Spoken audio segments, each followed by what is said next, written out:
Marcos 9.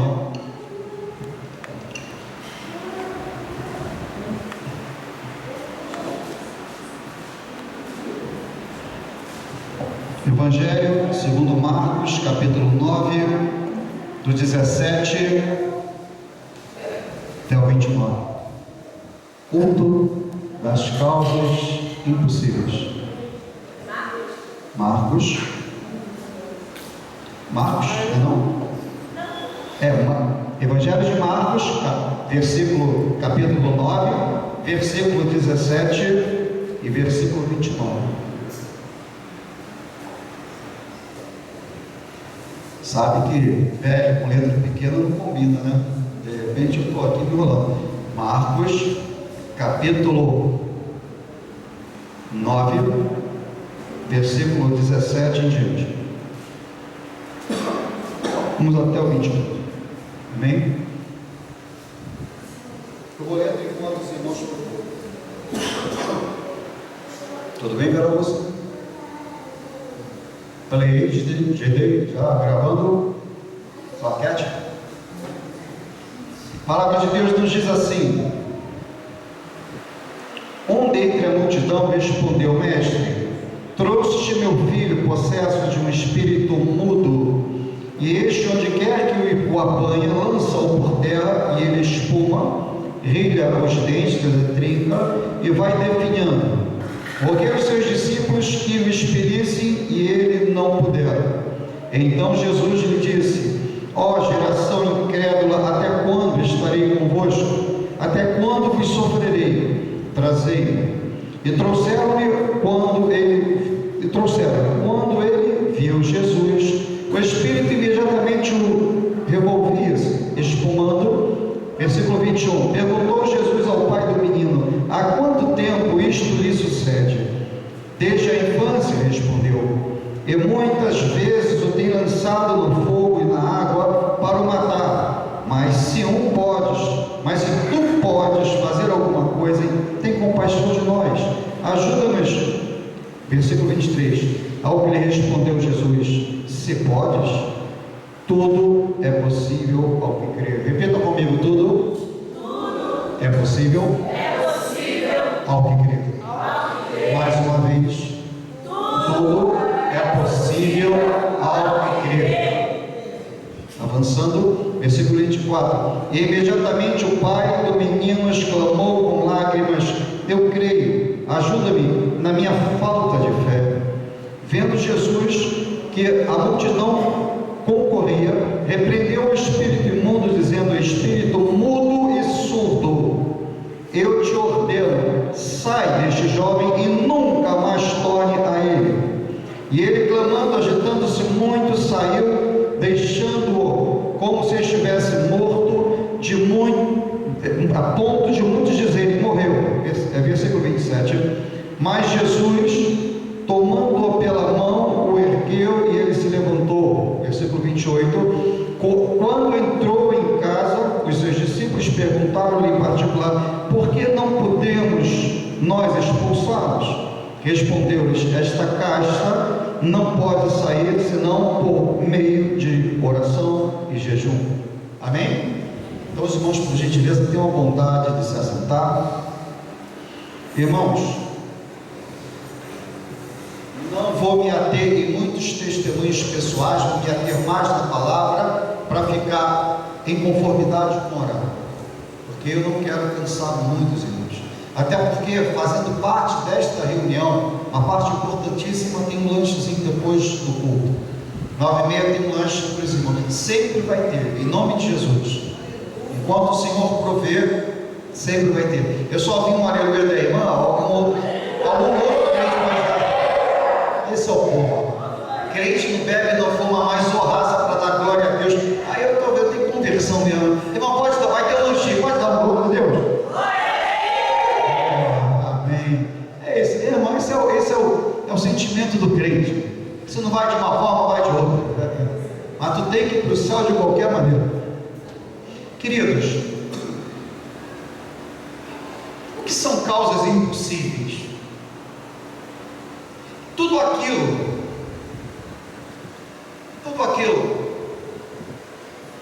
que não compete o homem a fazer, mas a Deus. Quando o médico diz não, quando você olha para a tua conta bancária e a conta bancária diz assim, não. Quando a tua esposa diz não, teu esposo, teu filho, teu pai. Quando você se defronta com um grande problema, e quando você sabe que você não tem como resolver, a exemplo desse pai, aí você diz assim, caramba, cheguei ao fim. Causas impossíveis. Uma vez um presbítero que hoje é pastor, ele falou uma coisa que eu achei muito bacana. Causas impossíveis é quando o diabo coloca um ponto parágrafo na tua vida, e o Espírito Santo vai lá e coloca uma vírgula embaixo. Cria-se um grande recomeço. Porque quem tem poder para dar um ponto final na sua vida, só Deus, nunca o diabo. Como eu falei, eu não posso me estender em exemplos para ficar preso à palavra, mas os irmãos então entenderam o que é a causa impossível. Quando você se defronta diante de um grande problema e você tem certeza absoluta de que aparentemente tudo acabou, aí você olha para o alto, e do alto vem o maná. Vocês estão me entendendo? Quando você vê que não tem mais solução para a tua vida, e te coloca numa caverna com um leão, o leão ele adormece. Você olha para cima, o leão adormece como um gatinho manso. Quando te colocam numa fornalha e você diz assim, acabou tudo, porque o fogo está escaldante, porque mandaram aquecer 7 vezes a fornalha. E quando aqueles algozes que te colocam lá dentro vê você lá, Sidraque, Misaque, Abednego, e quantos de vocês são esses? Quando vocês resistem ao diabo ao ponto de dizer assim, não, do Senhor eu não abro mão, posso morrer, mas não vou vacilar na minha fé. Quando os algozes olham para aquela fornalha, eles contemplam o 4º homem da fornalha. Ele abria ralas, pastor Edmilson, agora pode deixar aí, fica aqui dentro também, fica aqui comigo aqui, por gentileza. Está aí, quem tiver que entrar aí. Mas então. Irmãos, isso são causas impossíveis. É o teor desse culto. A ideia desse culto é exatamente isso. Permitir que o Espírito Santo nos eleve a um patamar mais alto de espiritualidade. Entenda, não é para sermos melhores do que ninguém, porque quanto maior a responsabilidade, quanto maior a altura que o Senhor te levar, maior é a responsabilidade que você terá, e maior é a paciência e amor que você terá para com o teu próximo, porque o Senhor vai te levar, a exemplo de uma águia, voando por cima das nuvens, quando a tempestade se aproximar, porque por baixo das tempestades é um tal de pássaros, curió, garça, procurando aonde se esconder, mas a águia, ela está acima da tempestade. Eu quero dizer para você que a grande, acredito eu, que 1% dos crentes que eu conheço, eles se comportam como águia. A missionária começou falando sobre fé aqui, que o Senhor quer tirar de você um coração de galinha, um coração de pardal, e enxertar em você um coração novo, mas um coração de águia. Eles tiram do teu coração um coração de pedra, eu tiro isso, e coloco um coração de carne, pujante. Eu sei que os irmãos todos têm dificuldades, assim como eu tenho. Você imagina eu só viver à noite agora, devido a essa neuropatia que adquiri, infelizmente, depois da Covid. Vocês imaginem como é que eu estou aqui hoje ministrando, mas eu não estou me envaidecendo não. O que eu estou dizendo para você é que em algum momento da minha vida o Senhor fez assim, olha, a partir de hoje eu vou te dar uma visão de águia, eu vou te levar a uma altura em que as tuas dores, o teu sofrimento, as tuas tristezas não não poderão te submeter a um buraco de 7 palmos sobre a terra. Eu vou passar por essa tempestade contigo. Eu vou passar por essa tribulação contigo. Aí nos deparamos então com um texto inicial. Eu pedi ao Senhor, por onde eu vou começar?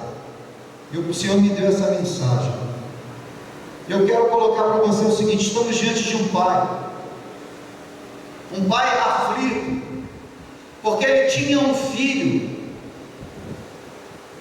e ele via o seu filho trincar os dentes como morto, e ele via um espírito maligno pegar esse filho e jogar no chão, e jogar numa brasa, e ele via esse filho querendo ser jogado de um precipício, e ele só segurando, e não conseguindo, e o filho só piorando.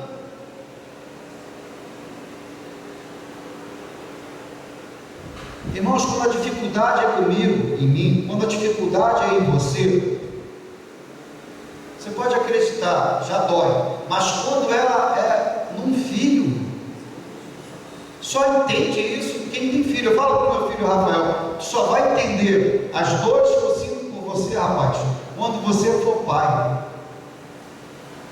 E ele outro dia falou para mim, é verdade, né, pai? Tenho certeza disso.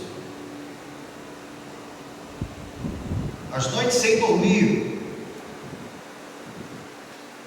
nós ficamos muitas das vezes saber que poderia estar aqui, mas por enquanto preferiu o mundo, e tu fica assim abatido. E eu busco força em Deus, irmãos, para poder voar, crendo que assim como Deus me alcançou, Deus alcançará em algum momento ele também. Eu, como eu falei, não vou ficar dando testemunho, nem me mitigando aqui, nem me lamuriando, mas simplesmente viemos aqui para dar glória ao diabo. Eu quero dizer para você que a dor daquele pai era tremenda. Vocês já foram em algum enterro de criança? Irmãos, eu já tive o desprazer de chegar naquela tarde e ver uma criancinha gelada ali, porque não é natural isso. O natural é você viver, chegar a uma velhice e morrer. O natural é o teu filho enterrar você, e não você enterrar o seu filho. E quantos tiveram que enterrar o seu filho, irmãos? E muitas das vezes estão aqui conosco. E se não estão mortos fisicamente, estão mortos espiritualmente. Aquele pai tinha uma dor muito grande. Nós vamos ver no versículo 17: e um dentre a multidão respondeu: mestre, trouxe o meu filho possesso de um espírito mudo. Repita comigo: mudo. E este, onde quer que o apanha, lança-o por terra, e ele espuma, tem os dentes e vai definhando. Roguei aos teus discípulos que o expelissem, e eles não puderam. Aqui nós vamos ver os personagens dessa história: o pai, um filho possesso, um espírito mudo e os discípulos impotentes. O pai falaram que os discípulos andavam expulsando demônios. Olha, leve os discípulos daquele mestre, daquele rabi, porque eles atenderão a você também. E quando acaba, ele levou o filho aos discípulos. Os discípulos não conseguiram resolver aquela situação. Está aí os personagens. Pouco mais à frente, depois de falar sobre essa dor desse pai, entendam, no versículo 20, vou pegar o 19. Então Jesus lhe disse: ó geração incrédula, até quando estarei convosco? Até quando me sofrerei? Alguma coisa estava acontecendo. Quem era essa geração incrédula? Não era o pai estava desesperado. Jesus estava falando daqueles que estavam impotentes para poder expulsar aquele demônio. Quando se manifesta um demônio, vou ligar para o pastor Pedro para ele vir aqui nos socorrer. Querido, graças a Deus isso nunca aconteceu. aconteceu. Não aqui. Mas aqui estava acontecendo isso. E um pouco mais à frente, versículo 20: e trouxeram-lhes, quando ele viu Jesus, o Espírito imediatamente agitou-se com violência e, caindo por terra, envolvia-se espumando. Irmãos, o demônio, quando Jesus veio então ao encontro da criança ou do jovem, o demônio reconheceu Jesus e caiu, espumando. O que eu quero dizer para vocês é: no mundo espiritual, todos nós somos reconhecidos. Entendam, mundo espiritual, eu estou falando Deus e seus anjos, Deus na pessoa do Pai, do Filho e do Espírito Santo e seus anjos, e no inferno, o diabo e seus acertos. Nós somos reconhecidos no mundo espiritual.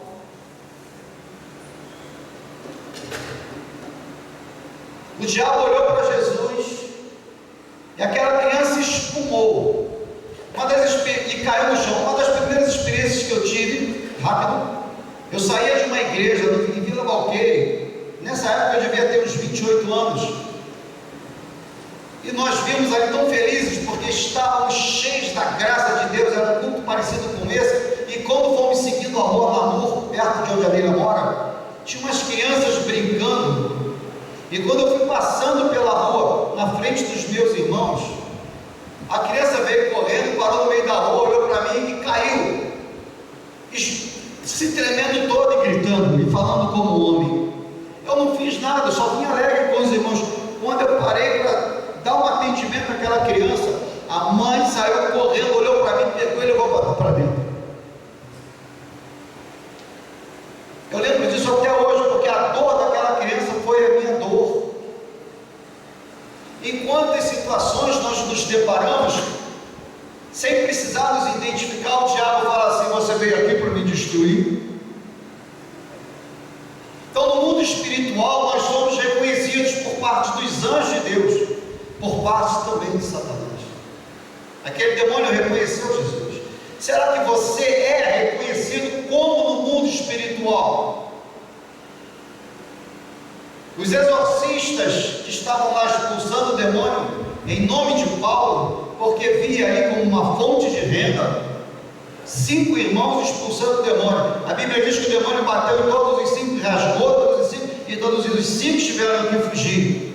E o demônio dizia: eu conheço Paulo, eu conheço Jesus a quem Paulo serve, mas vocês quem são?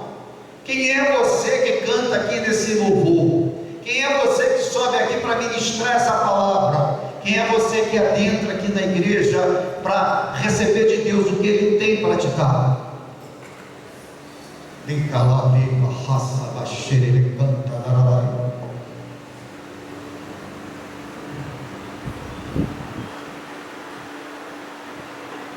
Você tem que entender. O versículo 22 vai dizer assim, olha que tristeza. Vê no versículo 21. Perguntou Jesus ao pai do menino: há quanto tempo isto lhe acontece? Desde a infância. Irmãos, vamos lá. Algumas pessoas às vezes falam assim: mas pastor Pedro, por que você faz isso? Pastor Pedro, isso não está na Bíblia. Pastor Pedro, porque Jesus? Pastor Pedro, isso... Eu falei: querido, presta atenção aqui. Jesus não é Deus, e como Deus, ele não tem um atributo da onisciência, da onipresença e da onipotência. Por que será que ele perguntou ao pai quanto tempo que aquela criança sofre, se ele já sabia de todas as coisas? Ou vocês acham que ele não sabia? Mesmo estando na forma de um homem, Jesus nunca deixou de ser Deus, porém também nunca deixou de ser homem. Mas aqui é conversa para mais de metro. Eu só quero jogar essa sementezinha no seu coração para você pensar. Se você acha que sabe tudo, por que Jesus então perguntou ao pai quanto tempo aquela criança sofria? Mais à frente eu tenho uma resposta para você. Sabe qual é a resposta que eu daria se você me perguntasse isso? Não sei. As pessoas acham que o pastor tem que saber tudo, né? Aí os caras começam então a criar teses, e mais, eu fico vendo na televisão, qual o nome das duas testemunhas que vão anteceder Cristo? Aí a pessoa diz Elias, o outro, mas ele é Enoque, porque o outro é, sei lá, um reptiliano, eu não sei, o outro é um, meu irmão, tem coisas que tu só vai saber na glória. Lembra do Enéas? Se eu sei, a gente sabe quem é, né? Mas se eu sei, eu digo que eu sei. Se eu não sei, eu digo que eu não sei. Eu não sei. Eu sei lá porque que Jesus perguntou isso a ele. Quando eu chegar lá no céu com Jesus, sobre aquela passagem, você pode me esclarecer agora? O que o senhor quis dizer com aquilo? O senhor não sabia?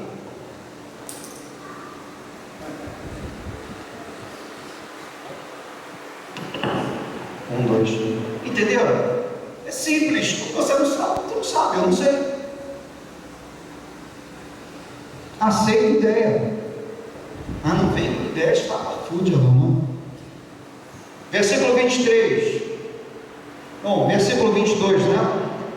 E muitas vezes o tem lançado no fogo e na água para o matar, mas se tu podes alguma coisa, tem compaixão de nós e ajuda-nos. Duas coisas aqui.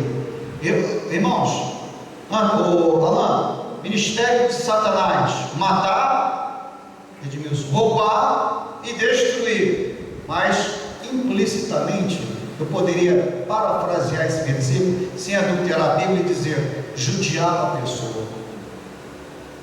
Você pode acreditar, Satanás, ele, se puder, ele vai maltratar aquela pessoa até tirar a vida daquela pessoa. Ele mata, ele rouba, ele destrói, mas se ele tiver chance, ele também, ele começa a triturar, a torturar, a machucar aquela pessoa. Perceberam? Aí o pai vira para Jesus e diz assim: Senhor, se tu podes alguma coisa, tenha compaixão do meu filho, tenha compaixão da minha família, tenha compaixão de nós. Eu não sei o que fazer.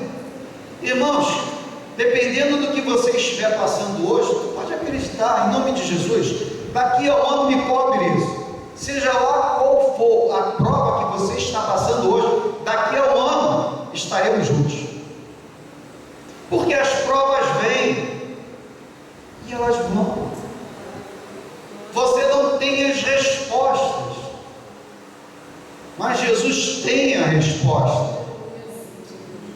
Pode acreditar. Eis aqui um homem formado na prova. Se vocês forem ver minhas costas aqui, é cheia de chibatadas espirituais. E ainda hoje, mas o pastor fala isso porque ele tem dinheiro. Eu? Há pouco tempo eu estava vendendo brigadeiro na rua. Eu estava na feira de Campo Grande tentando vender crochê. Mas você era gerente de banco? Era, mas eu não queria. Eu quero me identificar o seu, mas não consigo. Mas você então tem saúde. Eu falei, eu? Mas os teus filhos são todos na casa do Senhor. Ô irmão, recebo pela fé.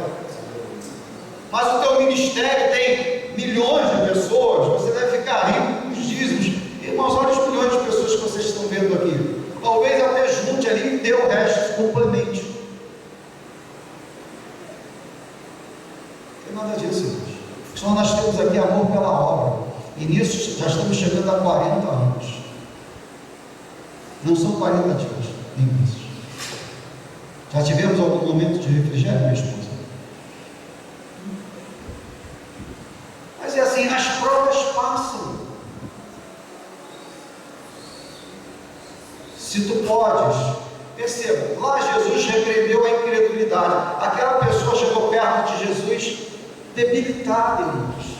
Aí Jesus chama a atenção dela e vai dizer assim: se eu posso, tudo é possível ao que crê.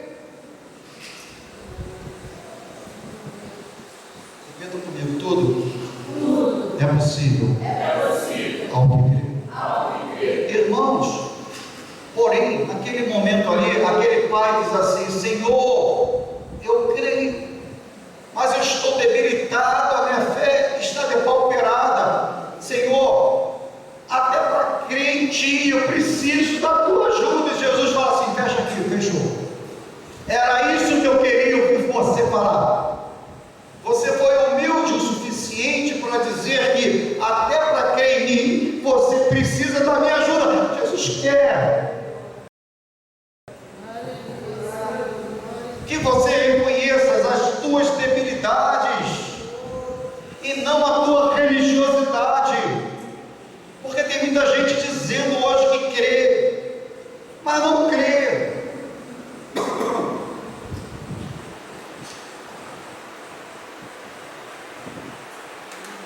Eu vejo muito cantores gospel cantando, que parece música do mundo. Eu vejo as pessoas entrando na igreja e saem da mesma forma que entraram, se não sair, pior.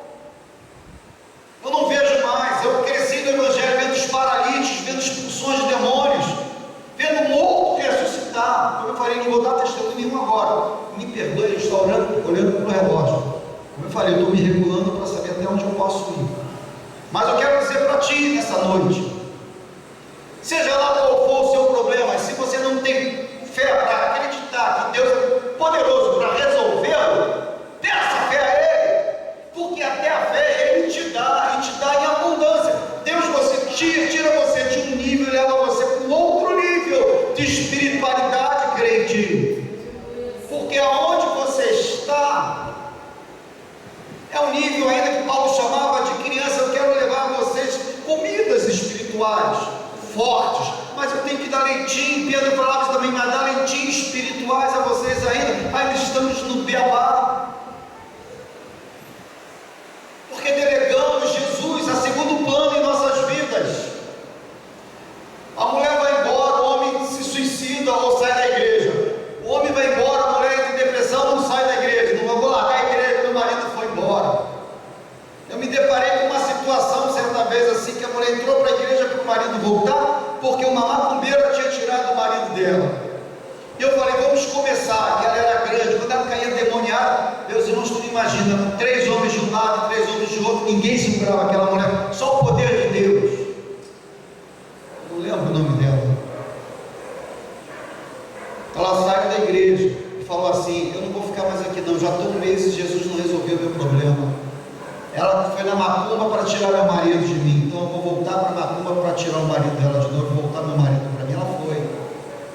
Sabe o que aconteceu? Ela morava em Vila Valqueire, veio trabalhar aqui em Bangu, foi se meter a trabalhar numa casa dessa da noite aí, teve um tiroteio, ela tomou um tiro e morreu.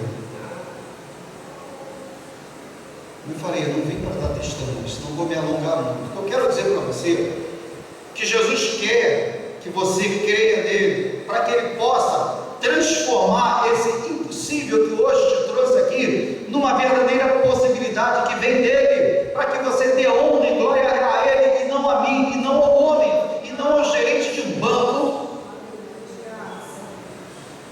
não ao médico, não a ninguém, porque toda honra, toda glória tem que ser dada a ele. Eu vou contar a vocês, não hoje, mas quando eu estiver aqui com a próxima oportunidade, na sexta-feira, possivelmente, o que aconteceu comigo. Eu saí daqui curado num dia. Quando eu voltei a ter no dia seguinte os mesmos problemas. E o Espírito falou: te levei ali para glorificar o meu nome, e você foi glorificar o médico. Depois eu explico melhor. Quando eu voltei, eu saí daqui sem queimação nenhuma, sem dor nenhuma. Quando eu voltei para casa na segunda-feira, eu senti de novo que eu falei: o que foi? Aí fui orar, aí o Senhor falou isso: olha, te levei ali para glorificar o meu nome, e você glorificou o médico. Você glorificou o remédio. Exatamente o que eu fiz isso. Você pensa que a gente não comete erros e equívocos, não, irmãos? Você pensa que nós somos super poderosos ou super crentes?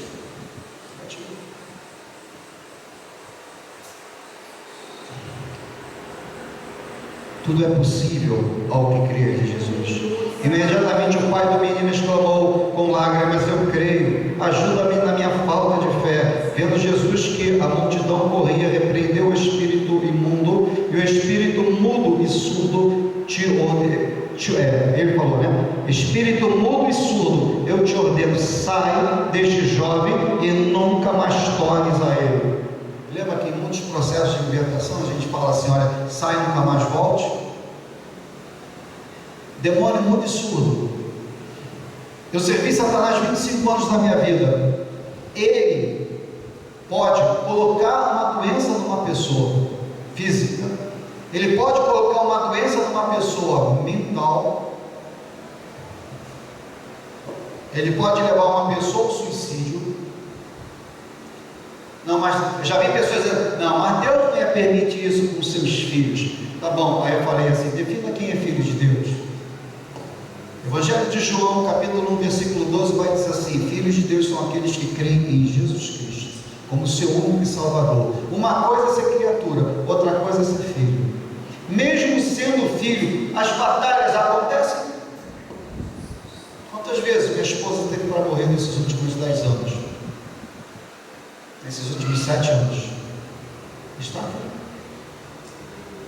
Agora, recentemente, coisa de 3 meses, 4 meses, 6 meses, 5 meses para cá, uma pedra na vesícula, o médico falou assim, não estou vendo mais a pedra.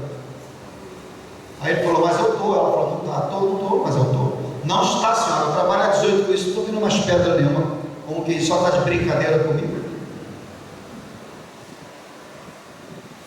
Perceberam isso? E a coisa vai andando, mas ela continua tendo provas, eu também.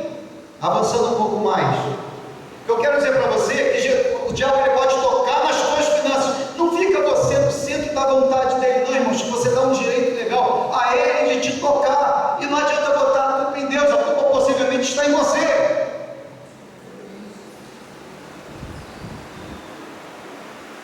Certa vez eu estava sentado na sala, minha esposa falou assim, vou dormir. Quando eu levantei e fui também dormir, ele se apresentou na forma de uma mulher, uma das mulheres mais lindas que eu já vi na minha frente. Se eu falar isso, muitos dos que estão me ouvindo aqui são Nutella, não vão entender ou não vão acreditar, ainda vão criticar. Eu também não tenho compromisso com eles, nem com vocês, ou com quem crê. Vê se você me entende. Aí eu parei, ele falou assim, eu vou destruir você. Aí ele falou lá a forma, aí ele se despiu, ficou com uma mulher linda na minha frente. Aí ele falou, vou destruir você por essa área. Ele falou, área. Até hoje, não sou bonito, não tenho dinheiro, até hoje, a vigilância é completa. Às vezes eu chego a ser chato, porque eu conheço as minhas debilidades e as minhas fraquezas. E ele foi exatamente ali. E aí, para piorar, ele falou, existe uma outra área que eu também vou tocar em você. E falou que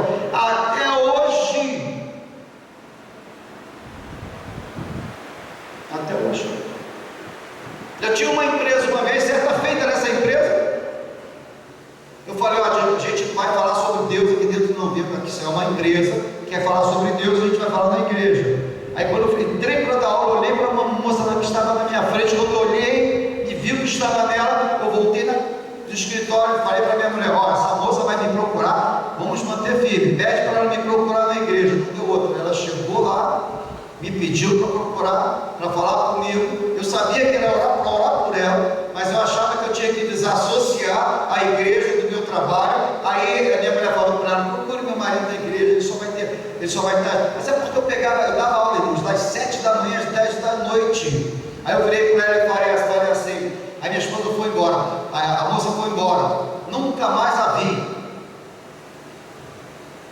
A igreja em 6 meses fechou. Quantos? Um curso. Desculpa, repete. Eu não entendi. Não foi a igreja. A igreja não, foi o curso, foi a empresa, eu disse a empresa. Desculpa, perdoe. Velho tem esses problemas também, mas daqui a 9 horas já passou, não pode pensar. Entenderam? Perdão. O curso, a empresa fechou. Aí tu vai dizer assim, mas como é que pode?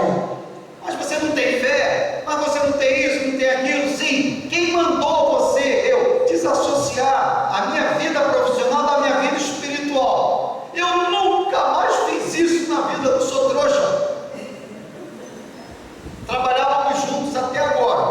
encerrar, assunto para mais de meta. Aí ficamos um ano trabalhando junto. Eu falei, Vera, vamos evangelizar esse local. Eu me queimando todo, sem óculos, porque o óculos tinha quebrado, eu não enxergando um palmo na minha frente, as pessoas discriminando a gente, porque as pessoas que eu digo, os empresários, enfim, nós chamávamos de chefe, porque eu era velho, e que não sei o que. Aí eu falei, tá bom, deixa rolar. Eu não maior confusão. Aí o que aconteceu? Saímos de lá, irmãos. Olha como Deus operou naquele lugar. Porque eu nunca desassociei, nunca mais eu desassociei Deus de onde eu falo. E veja bem, não quer dizer que eu encho o saco de ninguém, não. Eu simplesmente faço com que as pessoas vejam Jesus em mim, entendeu? Calado, fazendo bem para a pessoa, levando um cafezinho para a pessoa, levando um copo d'água. Assunto para outro dia. Pois bem, versículo 26. E ele, clamando e agitando muito, saiu. E como se estivesse morto, ao ponto de muitos dizerem, morreu. Mas Jesus, tomando-o pela mão, o ergueu e o levantou. Perceberam isso? Tomando pela mão. Aqui às vezes não acontece isso, a pessoa está ali carregando. Aí quem está de fora, eu já vi uma pessoa que está assim uma vez que morreu. Morreu, não, pelo amor de Deus, quer matar no coração, quer que eu seja processado? Eu falei, Senhor, não deixa eu morrer, não. Não morreu. Perceberam? Nunca vimos isso acontecer. Um pouquinho mais à frente, versículo 28. Quando entrou em casa, e seus discípulos lhe perguntaram em particular: por que não podemos nós expulsá-los? Respondeu-lhes: esta casta não pode sair senão por meio de oração e jejum. Entenda essa palavra jejum, na minha Bíblia está com colchetes. Quando a de vocês estiverem também, é porque em muitos manuscritos originais essa palavra jejum conta. O que significa isso? Vamos nos preparar para ir na casa de uma pessoa para expulsar demônio? Não, mas eu não posso ir, não, irmão, porque eu não estou preparado, eu não jejuei. Irmão, o jejum tem um outro propósito. O Senhor está dizendo aqui, olha só, esse demônio não sai. Porque para ele sair, tem que ser com oração, ou com muita oração. O que o Senhor está fazendo aqui? Estabelecendo isso que muitos não entendem. Está estabelecendo níveis e hierarquias espirituais malignas. Como existem anjos e arcanjos no inferno, existem espiritualidades também niveladas. Já viram um jogo de xadrez? Já tentaram buscar a explicação e a inspiração do jogo de xadrez? Quantos reis existem no jogo de xadrez? Somente um. E um jogador quer pegar o outro rei, não é isso? Não é assim quem sabe jogar? Na frente tem os peões, tem os cavalos, olha a hierarquia: anjos, arcanjos, querubins, serafins. Busquem a informação sobre a criação e a inspiração de um jogo de xadrez. Não tem nada contra quem joga, não. Eu só não sei jogar. Mas o que eu quero dizer para vocês é: no mundo espiritual também, Jesus vai dizer, essa casta não é qualquer demônio. Essa casta somente através de muita oração. O que o Senhor está dizendo? Que você tem que ficar de joelho 24 horas por dia, orando. Não. O Senhor quer cobrar, Ele cobra de você uma vida de oração. Nem que seja 5 minutos por dia. E eu pergunto, quanto tempo temos disponibilizado para orar diariamente por Deus? O que o mundo vem fazendo conosco? Vem nos sufocando. Você trabalha, acorda 5 horas da manhã, tu já tem que estar na rua 5 horas da manhã. Aí tu vai para a rua, e cadê o tempo para orar? Aí daqui a pouco tu volta à noite porque fica muito estreito. Aí chegando à noite, tu já chega depauperado. Aí como é que tu vai orar? Você começa a ficar fraco. É isso que Satanás faz, ele coloca em você alguns ídolos da necessidade financeira. É a mulher que fala, é o marido que fala, é não sei o quê. E você começa, não está faltando isso, está faltando aquilo. A tua fé começa a ficar nivelada com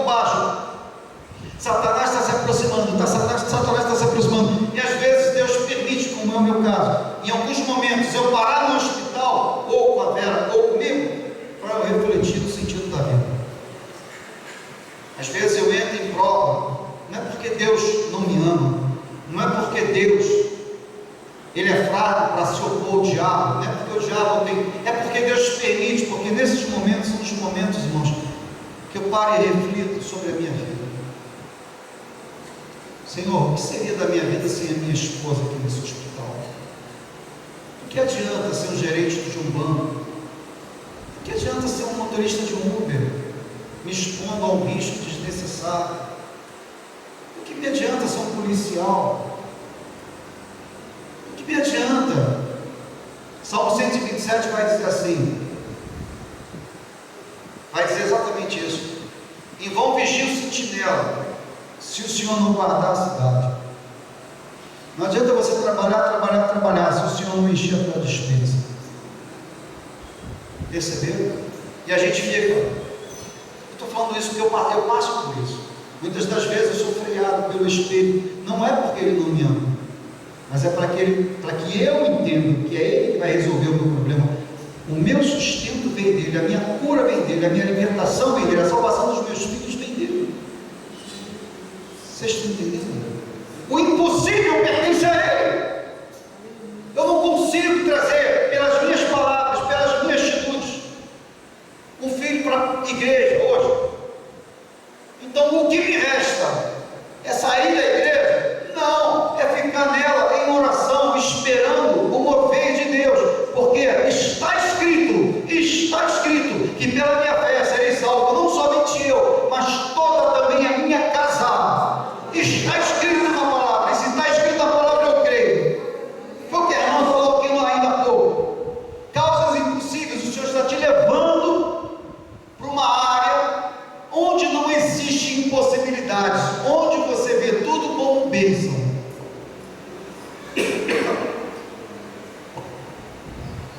Por que será que Deus está deixando você passar por essa prova?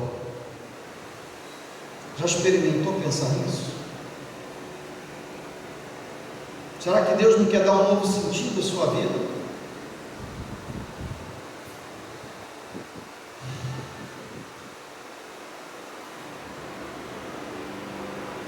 Esta casta, o Senhor vai dizer para ele, respondeu-lhe, esta casta não pode sair senão por meio de coração. Entendeu? Meu irmão, Satanás, ele pode, tu tem que entender isso, tocar na tua vida conjugal. Como eu disse, tenho 10 minutos ali, 9 minutos para terminar o culto. Ele pode tocar na tua vida sentimental, ele pode tocar na tua vida conjugal, ele pode tocar nos teus filhos, ele pode tocar nas tuas finanças, ele pode tocar em você, ele pode tocar no país. Olha a miséria que esse país vem atravessando. Vocês acham que é normal isso? Em 8 meses estamos com o pé dentro do comunismo, uma legalização de aborto, de droga em menos de 8 meses nessa nação. Você acha que o que está acontecendo no Brasil é natural? Você não entende que o líder dessa nação hoje, por quem temos que orar, a Bíblia manda orar, quando ganhou as eleições foi para a Bahia, e a mídia diz que ele foi para um resort. Cara, tem tantos resorts em tantos lugares, ele foi para a Bahia fazer o que na Bahia? E tu acha que o diabo não cobra? Vai chegar um momento que Deus vai dar um basta nisso tudo, irmãos. Então o diabo ele pode tocar, lembre-se do príncipe da Pérsia.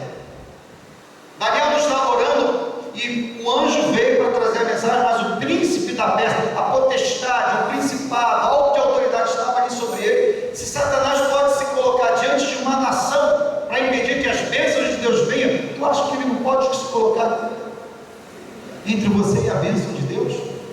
Pois bem, o que eu quero dizer para você nessa noite, Deus te trouxe para um culto que só é o começo, irmãos, de tudo aquilo que o Senhor vai fazer na sua vida. Vai abrir, quando puder, vem sempre, irmãos. Ah, pastor, eu estou com um problema na passagem, a gente ajuda. passarmos aqui. Hoje eu não vou passar a oferta não, tá? Mas ela vai ficar aqui. Nós vamos ter um destino dessa oferta das sextas-feiras, para atender a compra daqueles bolinhos ali, para atender a igreja do Magarta, do qual o pastor Edmilson, que é pastor aqui dessa igreja, com muita paciência e coragem, ele leva uma obra lá espetacular, e a nossa igreja. Se você precisar, mas eu não tenho dinheiro de um Uber para ir, é longe, a gente faz uma vaquinha aqui, tira daqui, a igreja ajuda. Não é por causa disso que você não vai ver. Vocês entenderam, meus irmãos? Mas hoje é só isso. Amém? E amém. E amém. Vamos ficar de pé. Um beijo para o pessoal do YouTube.